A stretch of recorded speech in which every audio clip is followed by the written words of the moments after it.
नमस्कार दोस्तों, स्वागत है आप सभी का आपके अपने YouTube channel GK by Sunil sir में। दोस्तों आज फिर से आप सभी के लिए यहाँ मैं लेकर उपस्थित हुआ हूँ सामान्य ज्ञान और सामान्य विज्ञान के बहुत ही शानदार क्वेश्चन। अगर आप तैयारी कर रहे हैं आर्मी, जीडी, टेक्निकल, ट्रीटमेंट, कलरा, किसी के साथ SSC, GD, railway group D, NTPC, Rajasthan police, SI और अन्य ऐसी भर्तियां जहां पर पूछ जाती हैं जीके से संबंधित, वर्ल्ड जीके, इंडिया जीके और जनरल साइंस के शानदार क्वेश्चन, उसी टाइप के कुछ महत्वपूर्ण क्वेश्चन मैं लेकर उपस्थित हुआ हूं। कहीं नहीं जाइए, जुड़े रहिए लास्ट तक। दोस्तों ये क्वेश्चन बार बार एग्जाम में पूछ जाते हैं या फिर आगामी एग्जाम में पूछ जाने की इनकी पूरी संभावना रहेगी। तो चलिए दोस्तों, देर ना करते हुए शुरू करते हैं और आज के देखते हैं हमारे बहुत ही शानदार क्वेश्चन। ये क्वेश्चन आपके सामने पहला, क्षेत्रफल की दृष्टि से भारत का विश्व में कौन सा स्थान है। तो दोस्तों हम सबको पता है कि क्षेत्रफल की दृष्टि से भारत का पूरी दुनिया में कौन सा स्थान है, 7वां स्थान है। इससे पहले वाली क्लास में मैंने आपको बताया था दुनिया में क्षेत्रफल की दृष्टि से पहला स्थान वाला देश कौन है, रूस है। उसके बाद जो देश आता है वो कौन आता है, कनाडा आता है। और दोस्तों उसके बाद वाला जो देश है वो कौन आता है, अमेरिका, चीन, ब्राजील, ऑस्ट्रेलिया। उसके बाद भारत का नंबर आता है। तो इसी प्रकार से क्षेत्रफल की दृष्टि से दुनिया में भारत का कौन सा स्थान है, 7वां स्थान आता है। अगला क्वेश्चन आप सभी के सामने स्क्रीन पर है। क्वेश्चन दिया गया है, रोमन साम्राज्य किसने स्थापित किया था। रोमन साम्राज्य निम्न में से किसके द्वारा स्थापित किया गया था। तो यह है ऑगस्टस सीजर, मतलब ऑगस्टस जूलियस सीजर उनका नाम है। ऑगस्टस जूलियस सीजर नाम है उनका। उन्होंने सबसे पहले किसकी, रोमन साम्राज्य की स्थापना पहली सदी के मध्य में की गई थी, जूलियस सीजर के द्वारा। अब देखते हैं अगला क्वेश्चन, भारत में सबसे पुरानी तेल रिफाइनरी इनमें से कौन सी है। तो भारत में सबसे पुरानी जो तेल रिफाइनरी है वो कौन सी है, डिगबोई है। डिगबोई भारत में खोदा गया पहला तेल का कुआं भी है। ये भी आपको याद रखना है, भारत में खोदा गया पहला तेल का कुआं। पहला तेल का कुआं कौन सा है, तो डिगबोई है। और वो कहां पर पड़ता है, तो यह भारत के असम राज्य में है। कौन से राज्य में है, ये भारत के असम राज्य में है, याद रखना। यहां पर जो रिफाइनरी की स्थापना है वो सन 1901 में कर दी गई थी, लेकिन बाद में इंडियन ऑयल ने यहां पर 1981 में काम करना क्या है, शुरू किया था। इंडियन ऑयल कॉरपोरेशन लिमिटेड नामक जो कंपनी है उसने यहां से तेल खनन का कार्य सन 1981 में शुरू किया है। ठीक है, अब देखते हैं अगला क्वेश्चन। 1930 में प्रसिद्ध दांडी यात्रा कहां से शुरू की गई। दांडी यात्रा अथवा इसे दांडी यात्रा के नाम से भी जानते हैं। 1930 मतलब 12 अप्रैल 1930 को गांधी जी ने अपने कितने अनुयायियों के साथ, अपने कितने लोगों के साथ, 78 लोगों के साथ साबरमती आश्रम जो अहमदाबाद गुजरात में है, जो नर्मदा नदी के तट पर, साबरमती नदी के तट पर स्थित है, वहां से साबरमती आश्रम से उन्होंने यात्रा शुरू करी। और लगभग कितने किलोमीटर की दूरी, 390 किलोमीटर की दूरी को पार कर वो एक समुद्र तटीय क्षेत्र पर पहुंचे थे जिसका नाम क्या था, दांडी था। वहां वो पहुंचे थे 6 अप्रैल 1930 को वो वहां पहुंचे थे। और वहां पर समुद्री जल से नमक बनाकर नमक कानून तोड़ा था। वो थी कौन सी, दांडी यात्रा। चलिए एक बार फिर से मैं आपको बता देता हूं दोस्तों, 12 अप्रैल 1930 को महात्मा गांधी अपने 78 अनुयायियों के साथ गुजरात के साबरमती आश्रम अहमदाबाद, जो साबरमती नदी के किनारे गुजरात में स्थित है, वहां से ये यात्रा शुरू करी। 390 किलोमीटर की दूरी को तय करने के बाद समुद्री तट, अरब सागरीय तट पर स्थित गुजरात का ही एक स्थान था, एक गांव था जिसका नाम क्या था, दांडी अथवा डांडी। और वहां पर समुद्री जल से नमक बनाकर नमक कानून तोड़ा था। वह यात्रा किसके नाम से जानी जाती है, प्रसिद्ध दांडी यात्रा के नाम से जानी जाती है। अगला क्वेश्चन, सीमांत गांधी निम्न में से किसको कहा जाता है। तो दोस्तों सीमांत गांधी खान अब्दुल गफ्फार खान को कहा जाता है। खान अब्दुल गफ्फार खान को और भी कुछ नामों से जाना जाता है, जैसे सीमांत गांधी के साथ साथ इनको कहा जाता था सरहदी गांधी कहा जाता था। और इन्होंने भारतीय स्वतंत्रता संग्राम में भाग लिया था। इनका जन्म पाकिस्तान के बलूचिस्तान वाले भाग में हुआ था, लेकिन उस समय भारत और पाक एक थे जिस समय ये स्वतंत्रता आंदोलन चल रहा था। तो इनको सीमांत गांधी, इनको सरहदी गांधी भी कहते थे, इनको बच्चा खां के नाम से भी जाना जाता था, ये भी आपको यहां पर याद रखना है। इनको बादशाह खान के नाम से भी जानते थे, बादशाह खान के नाम से भी इनको जाना जाता है। दोस्तों अगर ये क्वेश्चन पढ़ाने का तरीका और क्लास आपको पसंद आई तो प्लीज आप चैनल को सब्सक्राइब कर लें। आप सभी को एक सूचना दे देता हूं, 25 जुलाई को होने वाली जो army GD technical tradesman clerk की जो ऑल इंडिया में जो टेस्ट आयोजित होने वाला था वो कैंसिल हो चुका है। अब नेक्स्ट डेट आगे आएगी। अब देखते हैं अगला क्वेश्चन, किसने कहा आजादी मेरा जन्मसिद्ध अधिकार है, मैं इसे लेकर रहूंगा। तो ये ऑप्शन यहां पर थोड़े से गलत हो गए और यहां पर एक ऑप्शन अपन लिख देते हैं और वो ऑप्शन है लोकमान्य बाल गंगाधर तिलक। ये बात किसने कही थी? लोकमान्य बाल गंगाधर तिलक के द्वारा ये बातें, ये आजादी मेरा जन्मसिद्ध अधिकार है, मैं इसे लेकर रहूंगा, यह नारा इनके द्वारा ही दिया गया।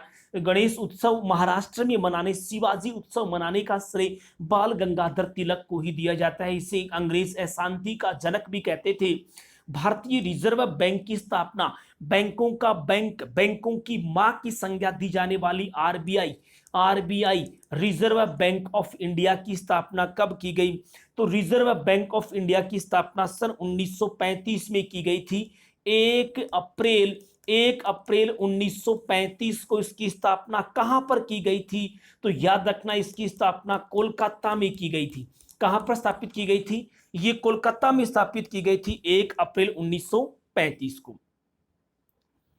देखते हैं अगला क्वेश्चन, सरदार सरोवर बांध किस नदी पर बना हुआ है? तो सरदार सरोवर बांध बना हुआ है नर्मदा नदी पर। यह भारत के कौन से राज्य में स्थित है? तो यह भारत के गुजरात राज्य में स्थित है। इस सरदार सरोवर बांध में राजस्थान, इसी के साथ मध्य प्रदेश, महाराष्ट्र और गुजरात, इन 4 राज्यों की एक साझा परियोजना है जिसका नाम है सरदार सरोवर बांध नर्मदा नदी घाटी परियोजना, जो नर्मदा नदी पर बना हुआ है। अब देखते हैं अगला क्वेश्चन, भारत के किस खिलाड़ी को पहला राजीव गांधी खेल रत्न पुरस्कार दिया गया? दोस्तों आपको पता होगा भारत में खेल के क्षेत्र में दिया जाने वाला सर्वोच्च पुरस्कार, खेल के क्षेत्र में दिया जाने वाला जो सबसे बड़ा पुरस्कार है वो है राजीव गांधी खेल रत्न पुरस्कार। ये राजीव गांधी खेल रत्न जो पुरस्कार है वो किसको दिया गया था? विश्वनाथ आनंद को दिया गया था, जिनको क्या कहा जाता है? जिनको शतरंज का बादशाह भी कहा जाता है। क्या कहा जाता है? शतरंज का बादशाह है, क्योंकि शतरंज के खिलाड़ी है विश्वनाथ आनंद, जिनको सबसे पहले राजीव गांधी खेल रत्न पुरस्कार से सम्मानित किया गया, जो खेल के क्षेत्र में सर्वोच्च पुरस्कार के रूप में जाना जाता है। नेक्स्ट क्वेश्चन, पुष्कर मेले का आयोजन किस राज्य में होता है? तो पुष्कर मेले का आयोजन राजस्थान में होता है। राजस्थान की अजमेर जिले में किया जाता है। कार्तिक पूर्णिमा को इस मेले का आयोजन किया जाता है। इसे राजस्थान का सबसे रंगीन मेला भी कहते हैं, क्योंकि इस मेले में पशु व्यक्तियों के साथ साथ विदेशी लोग भी यहां पर आते हैं और विदेशी लोगों का यह एक महत्वपूर्ण आकर्षक का केंद्र माना जाता है। दोस्तों अगर आप हमारी क्लास में पहली बार आ रहे हैं, हमारे इस वीडियो को आप पहली बार देख रहे हैं, तो प्लीज हमारे चैनल को सब्सक्राइब कर लें, बेल आइकन को प्रेस कर लें, ताकि जब भी क्लास आए, वीडियो डाला जाए, आपके पास नोटिफिकेशन सबसे पहले पहुंच जाए। इसलिए चैनल को सब्सक्राइब आप जरूर करें। देखते हैं अगला क्वेश्चन, विश्व में चावल का सबसे अधिक निर्यातक देश कौन सा है? तो दिए गए ऑप्शन में सबसे ज्यादा चावल का निर्यात करने वाला देश कौन सा है? भारत है। हालांकि भारत का एक महत्वपूर्ण खाद्यान्न भी है चावल, लेकिन दिए गए ऑप्शन में सबसे ज्यादा निर्यात भी करता है। नाबा कालेबाड़ा उत्सव किस राज्य में मनाया जाता है? तो यह मनाया जाता है भारत के ओडिशा राज्य में मनाया जाने वाला एक त्योहार है, एक उत्सव है। आपको पता है दोस्तों, ओडिशा में पुरी नामक स्थान है और उस पुरी में जगन्नाथ मंदिर का नाम आपने सुना होगा। जगन्नाथ मंदिर में आयोजित किया जाने वाला एक महत्वपूर्ण उत्सव है नाबा कालाबेड़ा उत्सव। बहुत महत्वपूर्ण है, ये आर्मी के एग्जाम में बहुत बार पूछा जा चुका है। 4 शेरों वाला अशोक स्तंभ निम्न में से कहां से लिया गया?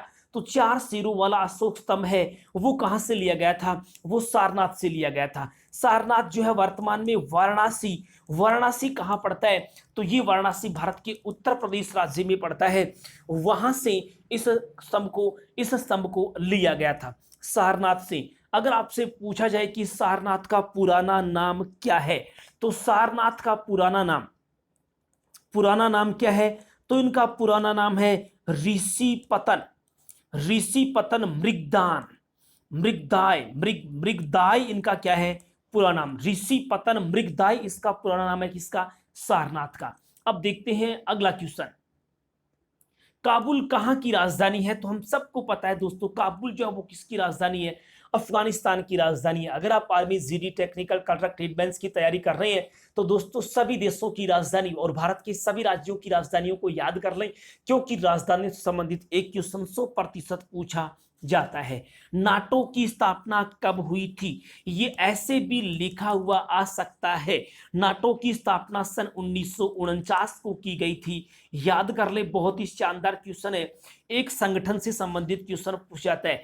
मैंने वादे के अनुरूप कहा था कि साइंस के क्वेश्चन भी यहाँ पर बहुत शानदार आपके लिए आने वाले हैं, और वो क्वेश्चन है कि निम्नलिखित में से सबसे अधिक प्रोटीन किसमें पाई जाती है? तो दिए गए ऑप्शन में सबसे ज्यादा प्रोटीन है वो किसमें पाई जाती है? दाल में पाई जाती है।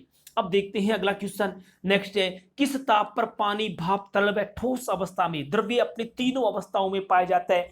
जो द्रव्य अवस्था में भी होता है, जो वाष्प में भी होता है, और वो ठोस अवस्था में भी पाया जाता है, वो कितने डिग्री तापमान पर होता है? तो वो 0 डिग्री सेंटीग्रेड पर। जल जो होता है वो तरल, ठोस और भाप के रूप में पाया जाता है। सिरके में अम्ल की प्रकृति किस कारण होती है? सिरका जो होता है उसमें अम्ल की प्रकृति, वो अम्ल ये क्यों होता है? क्योंकि वो एसिटिक अम्ल प्रधान है। वो कैसा है? एसिटिक अम्ल, उसकी वजह से अम्ल प्रकृति उसमें पाई जाती है। नेक्स्ट क्वेश्चन, व्हेल एक है, व्हेल क्या है? एक रेप्टाइल है, एम्फिबियन है, स्तनधारी, इनमें से कोई नहीं।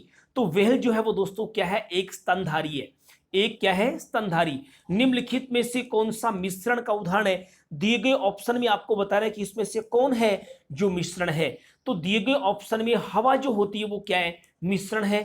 उसमें गैसें भी होती हैं, धूल के कण, राख के कण भी होते हैं, और खुद वायु भी होती है। इसलिए उसमें दिए गए ऑप्शन में सबसे अच्छा मिश्रण का उदाहरण क्या है? हवा है। अब देखते हैं अगला क्वेश्चन, किसी तत्व के समस्थानिक में क्या समान होते हैं?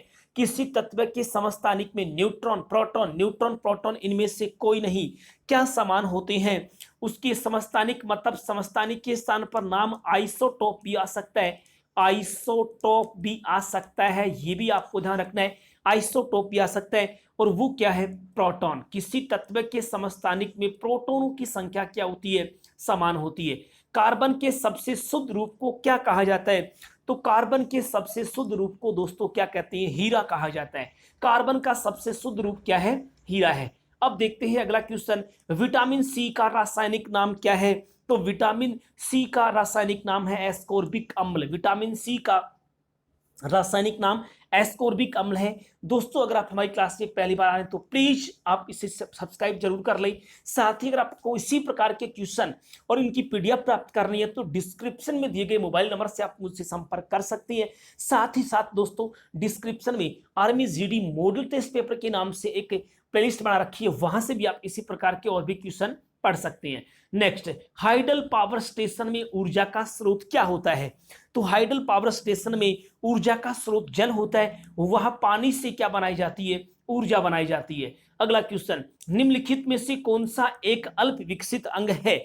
इनमें से कौन है जो अल्प विकसित अंग है? और वो अपेंडिक्स होती है। वो क्या होती है? अपेंडिक्स एक अल्प विकसित अंग माना जाता है। तो दोस्तों आज का सिर्फ इतना ही। आपको ये क्वेश्चन कैसा लगे मुझे आप कमेंट बॉक्स में रिप्लाई जरूर करेंगे। आप अगर हमारे चैनल पे पहली बार आ रहे हैं तो प्लीज हमारे चैनल को सब्सक्राइब कर लें, बेल आइकन को प्रेस कर लें, ताकि जब भी क्लास आए, वीडियो डाला जाए, आपके पास नोटिफिकेशन पहुंच जाए। आप सभी का बहुत बहुत धन्यवाद। Thank you. जय हिंद, जय भारत, वंदे मातरम।